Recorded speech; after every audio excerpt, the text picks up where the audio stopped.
Hey guys, here we are, Long Haul there at Big Blue. We are running to Moorfield, West Virginia to pick up our load and go back to sleep. No, we're not picking up a load of chicken. Yes, we are. You can believe me. Let's go back to sleep. Alright. Well, we're running back here. We're going to get loaded up. We're going to see how long it's going to take us. And hopefully we can get loaded up pretty much out of here. I talked to John, and he's picking up down in Timberville.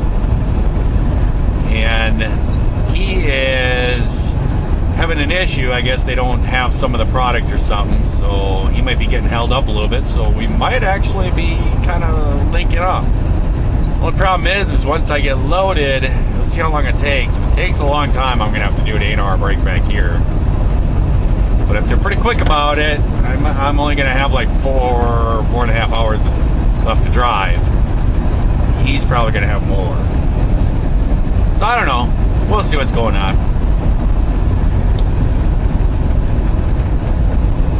So, some of you guys have been asking what's been going on with Johnny. I got to whisper. I don't want Johnny hearing me. He's back sleeping. He's been doing a lot of sleeping. See, we stopped at the chicken coop and talked to the doctor because Johnny has his PTCD. Hey, I ain't saying nothing. Go back to sleep. Anyhow, he gave him some medication to help him. Well, Johnny's been kind of overdoing it. I think Johnny's got a problem. I'm thinking Johnny's going to need a intervention or something. So we're just we're letting Johnny just sleep a little bit. We're trying to calm his nerves. I don't know. Thinking that an intervention might be in order though. So I was kind of thinking maybe if I hook up with John over at GBG Travels, we might have to do that. I don't know. We'll see. Well, we are just coming into our turnoff up here.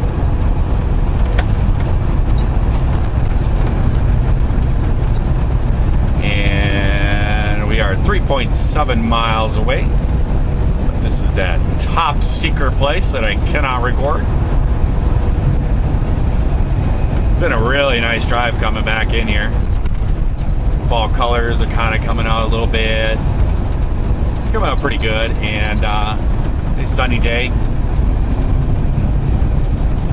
so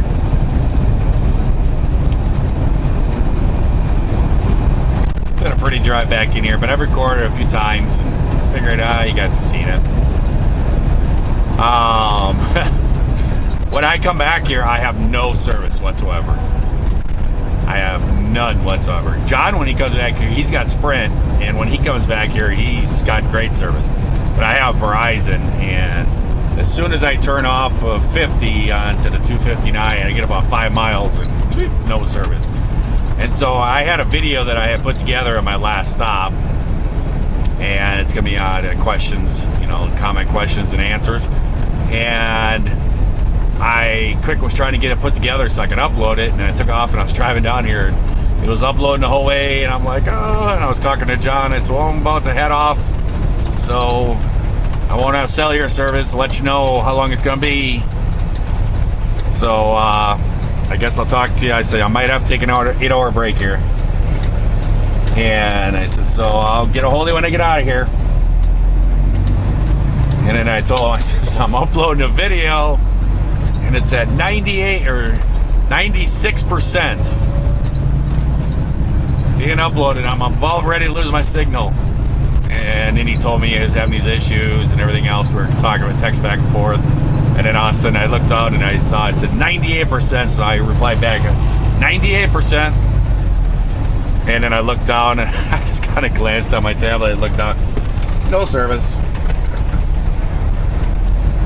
So I don't know. I might have to redo the whole thing. I might have to re-upload the whole thing. It just says waiting for network. and who knows how long I'm going to be back here. So sometimes you come in here and they do okay, and then sometimes you come in here and it's just like, ugh. To tell you the truth, this chicken load is really not a great load. A lot of people think it's a real good load to do that we do and everything. It's actually not. It's kind of a pain in the butt. The pay is not the greatest at all. It's kind of a, you know, it's a East Coast load going back to Wisconsin. It doesn't pay very great. But, and then you got to come way back in here to get it. And then the only way to get out of here is to go exactly back the way you just came. So it's a lot of running. A lot of messing around for this load. But it's a load that gets you back to Wisconsin, you know what I mean? So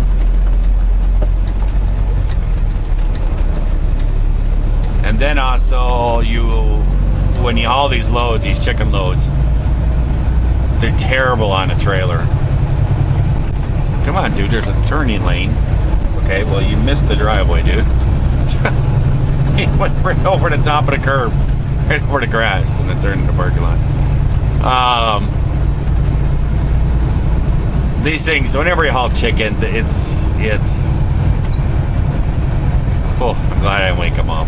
I didn't mean to say that. Whenever you haul this stuff,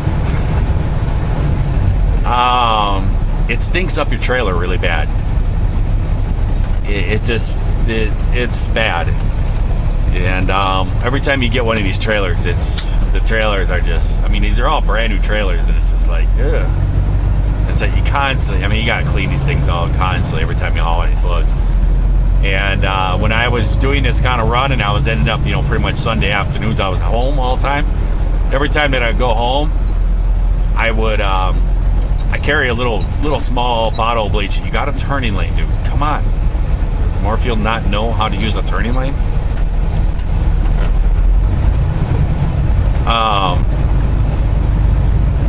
I carry a little bottle of bleach in here. It's kind of a no-no. They don't, you know, like if you go to a place to get a washout and your trailer smells like bleach, they won't give you a washout because they don't want it to be in their system, in their water system. But the thing is that I sprinkle just a few drops of bleach around and everything, and just a little tiny bit, and then I usually would drive home with the doors closed. Here's ZZ Top. And by the time I got home, then I would back in there and I would open up the doors.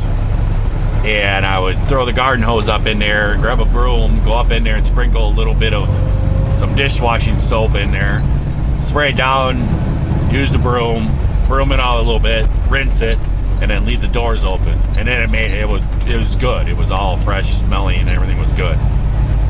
But now that I don't do this kind of circle thing anymore, and I don't get home regularly like that, you do these loads and then you're just off to pick the next one up. After you do 2 or 3 of these loads, the trailers get a little stinky. And you go and get a washout and you tell them, hey, it needs to be disinfected. When they're done, it still smells. I don't know what they put in there that's supposed to be disinfectant, but it doesn't do anything. So they're not the greatest loads in the world, but they get us home. Come on, people.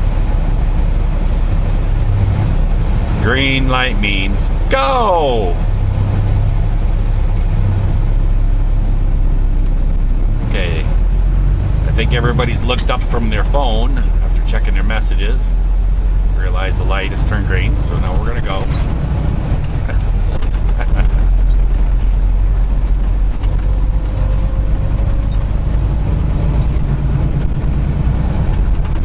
There's Fox's Pizza. I wonder if that's the pizza place. Somebody, a subscriber or something, left a comment.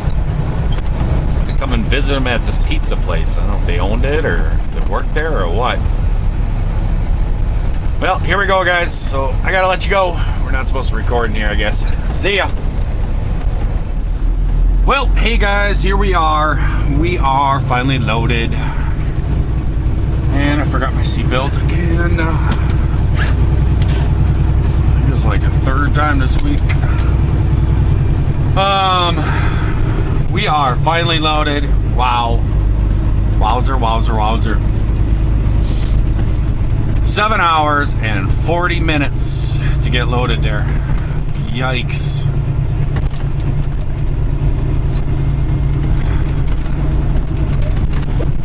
The last time that I was at the yard and was talking with boss man about a couple different things, he said that he was actually looking at buying another trailer just to drop down here. I was like, yeah, you know, and these trailers are $70,000, you know. But when you go through something like that, that's just ridiculous. And then what's really funny is on the bills, they printed the bills out.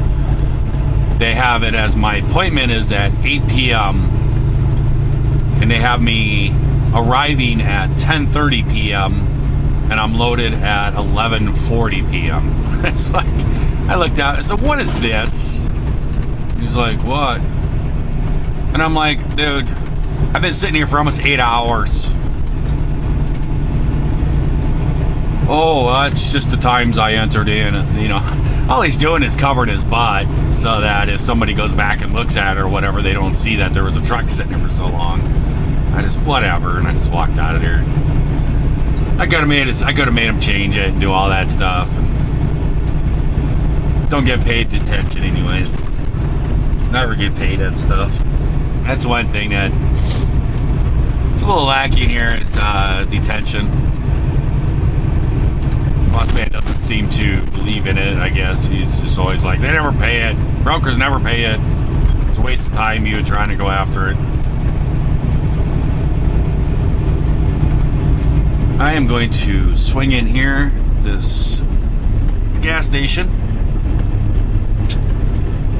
and make a little pit stop before I hit the road. Oh, I can't turn in that way. Shoot. That would not be, that was a drive-through. I don't think I'll fit. Going this way. But, yeah, it's whatever.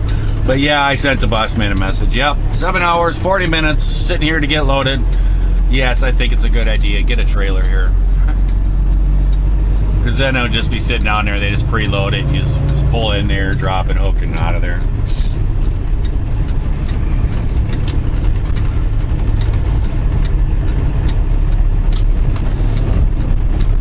Bumpity bump, bump, bump.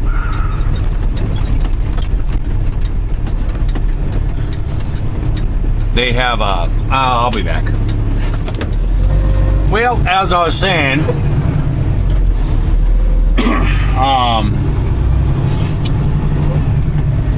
John is actually parked right here after he's gotten loaded. He's parked here and taking his break. And you can, as you can see, a lot of truck drivers do that. And he was telling me one time he got kicked out of here. Like, so it was like 3 o'clock in the morning. Somebody was pounding on his door. And he said it sounded like something was breaking or something. He got up. The guy was using a flashlight, cracking his door with a flashlight, big flashlight. And this whole area right here in front of you, no trucks, no animals, posted. Man, they're serious about their little market sale thing. I guess every Saturday they set this all up and people come with their trailers and bring in their different items and fruit and stuff like that, or vegetables or whatever. And they sell stuff.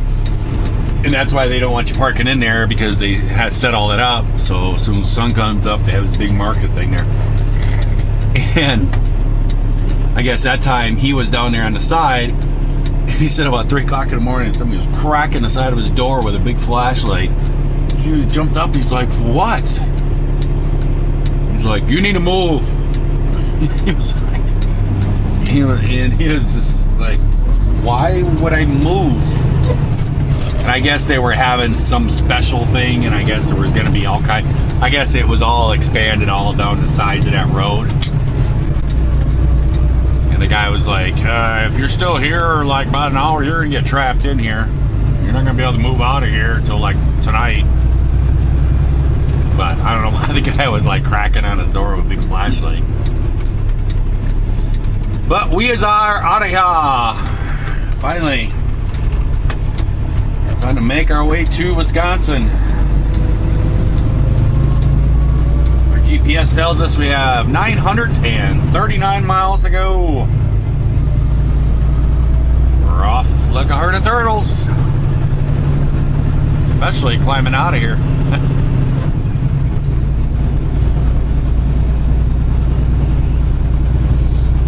My right way scale said that I was at 32,000 pounds on my tandems. I have 38,000 or something like that in total weight. Going to Shawano, and they actually have a scale there. It's back behind the plant. And I went back there and I actually scaled it. And my steer was like 11,580 or something like that, and my drives were at like 32.3 or something, and my tandem said that I was at like 30 what was it, 32,920 or something like that. So right there with it. Who knows if that scale back there, I mean, that thing gets abused every day. Who knows if it's calibrated perfectly, but it's awful close. A couple hundred pounds, good to go.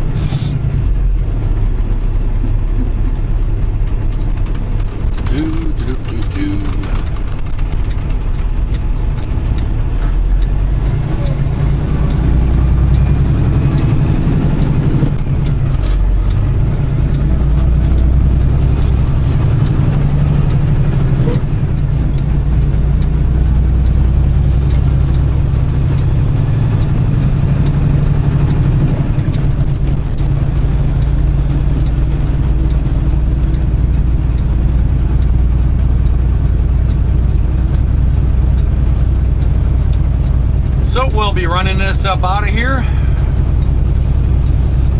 About an hour, we'll be back out on 50 and run that up towards Winchester, and then it's like, I'm gonna take that same back road that's gonna bring me up right where 68 and 70 split that I took the last time I was here. That worked out pretty good.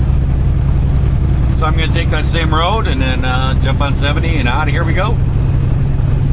I did my 8-hour bird there, my 8-hour break, and I got myself 5 hours and 21 minutes that I can drive. So we'll run all this out, see how far we can get. And to tell you the truth, I don't know if I'll split or not.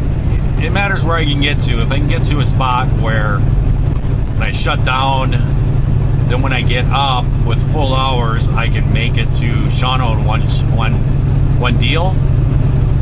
One shot, then I'll probably just shut down for full 10 and just give myself some sleep. Otherwise, I'll do a 2-hour break and drive a little more and then shut it down again, something like that. We'll figure it out. But I will catch you guys later. I hope that everyone out there is having themselves a great day, a great night. If they're watching this here video, if you are not, well, we certainly can change all that around. Try it all over again tomorrow. Until next time, I'll talk to you guys later. Bye.